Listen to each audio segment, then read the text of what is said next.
So ఈయనని యునానిమస్గా తీసుకురావడంలో అది ఆశ్చర్యం ఉంది. యాక్చువల్లీ మనం ఎవరం కూడా ఆయన వస్తాడని మనం ఎక్స్పెక్ట్ చేయలేదు. బట్ డెఫినెట్లీ మీరు అన్నట్టు ఆ క్వాలిటీస్ అనేది తనకు ఉన్నాయి. ఈ may not be A mass leader. ఆయన ఎమ్మెల్యే కాంటెస్ట్ చేశాడు, ఎమ్మెల్సీ గెలిచాడు. అయినా కూడా ఈటల రాజేంద్రతో పోలిస్తే, డికే అరుణతో పోలిస్తే, అరవింద్తో పోలిస్తే ఆయన మాస్ లీడర్ కాదు. డెఫినెట్లీ క్లాస్ లీడర్ అయ్యారు. సో ఇది ఈ రోజు ఉన్నటువంటి పరిస్థితులకు సరిపోద్దా తెలియదు. Highly debatable point. కానీ పివి నరసింహారావు జ్ఞాపకం తెచ్చుకుంటే ఆయన ఎక్కడో ఊళ్ళో పడుకున్న ఆయన తీసుకొచ్చి కాంటెస్ట్ కూడా చేయని తీసుకొచ్చి ఆయన ప్రధానమంత్రి చేశారు. ఆయన సీఎంగా ఇక్కడ ఫెయిల్యూర్, 2.5 ఏళ్ళు కూడా లేడు, 1.5 ఇయర్లో తీశారు. తర్వాత సడన్గా పట్టుకొచ్చి స్టాప్ గ్యాప్ అరేంజ్మెంట్ 6 నెలల మించి ఉండడు, అందరం కలిసి నేను పెడుతున్నామని ఇప్పుడు శరద్ పవార్ లాంటి వాడు అన్నాడు అని పీవీని పెడితే, పీవీ ఎవరెవరైతే పిఎం ఆస్పిరెంట్స్ ఉన్నారో అందరినీ ఆ రాష్ట్రాలకు పంపించేసి 5 ఏళ్ళు పరిపాలించాడు. మామూలుగా పరిపాలించలే, అసలు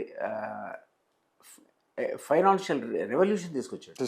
మన్మోహన్ సింగ్తో కలిసి అసలు అప్పుల ఊబిలో ఉన్న దేశాన్ని ఒక్కసారి లాభాల బాటగా పట్టించాడు.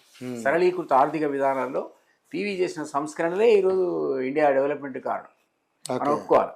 వాటిని అది కాకపోవచ్చు, అది వేరే విషయం. కానీ డెఫినెట్లీ ఆయన అంత అద్భుతంగా ఒక ప్రైమ్ మినిస్టర్గా సక్సెస్ అయ్యాడు 5 ఏళ్ళు.